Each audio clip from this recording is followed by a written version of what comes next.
Alright, welcome back to TEW 2020, the new era.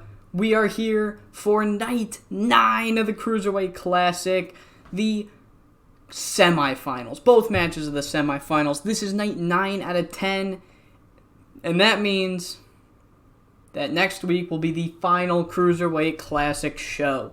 We will see one of the 4 men on tonight's card hold up that Cruiserweight Classic trophy. And who are these 4 men that might be showing up tonight? Well, I'm really glad you asked. That would be embarrassing.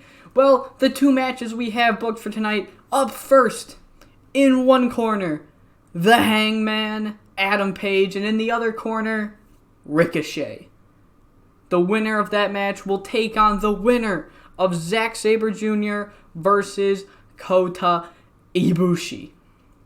Now, on the last episode of the series of SmackDown Live, I told people that might not be fans of the Cruiserweight Classic to tune into this episode to hear the update on Finn Balor, where if you haven't seen that episode, major spoiler is about to be said. So if you don't want to be spoiled and you just happen to skip that episode, click off the video now and go watch that episode.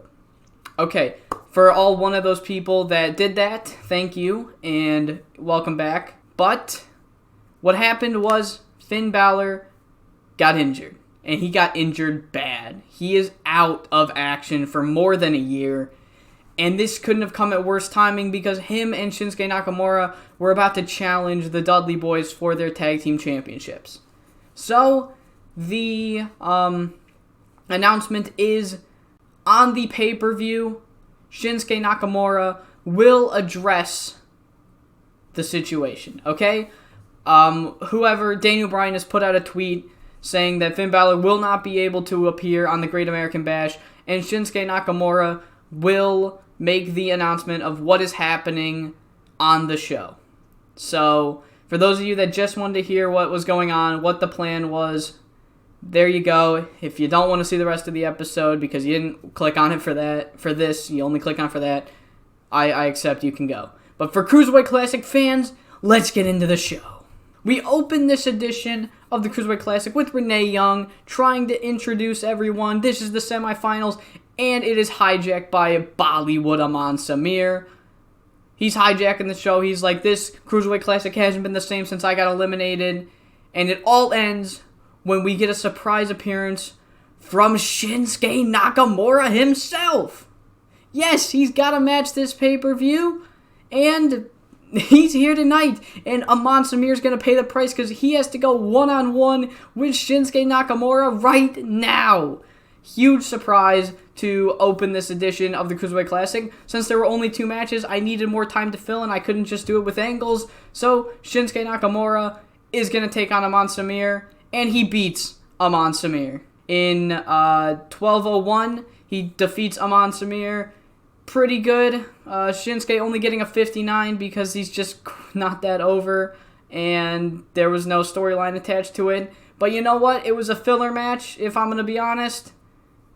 And now it's time for the real match. The first semifinal match. Ricochet, Adam Page. Who takes it? It is Ricochet. Ricochet gets the 64. Good shit, Ricochet. Good shit from Ricochet. 1829. Diving double knee drop.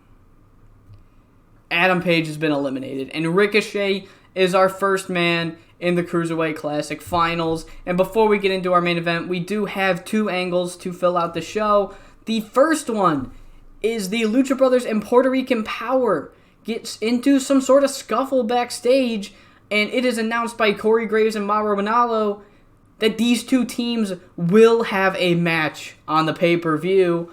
And that's not the only match pre-booked for the pay-per-view, as Rich Swann makes his first appearance on Cruiserweight or maybe his second appearance, because I think he showed up to announce that he was injured. But now he's not injured. And he accepts that the ship has sailed. The Cruiserweight Classic is behind him. He can't make the tournament now, but he still wants to wrestle on this purple 10-part series. And next week, he will be holding an open challenge to anybody in NXT, the main roster, maybe, or other Cruiserweight Classic superstars that maybe got eliminated early that feel that they could have done more.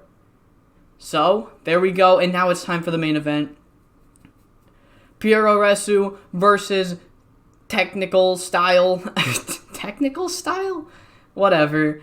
But it is a classic. It is an absolute classic. It goes for also about 18 minutes. And in the end, Kota Ibushi picks him up for the...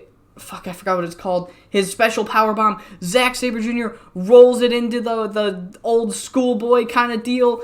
Kota Ibushi kicks out. He goes for a kick. Zack Sabre Jr. grabs the leg and puts in a nice ankle lock. I don't think that's the senior stretch, but he makes Kota Ibushi tap out with an ankle lock. They don't seem to click at all, and that fucking sucks. That blows. But still got a 58. Still got a 58, and they don't seem to click. But you know what? It's whatever. We have our final set. Ricochet, Zack Sabre Jr., and that's it for this episode of the Cruiserweight Classic. So, I've had to re-record this. I don't seem to know what happened. On the screen is just going to be like the thumbnail or something. But, yeah, my recording software just kind of ended. Maybe I instinctively hit stop recording or something. But yeah, show rating was a 57. And the final is now set. Zack Sabre Jr. will take on Ricochet in the finals next week. Lucha Brothers will take on Puerto Rican Power, and Rich Swann will hold an open challenge. I don't know if I said it. I think I did.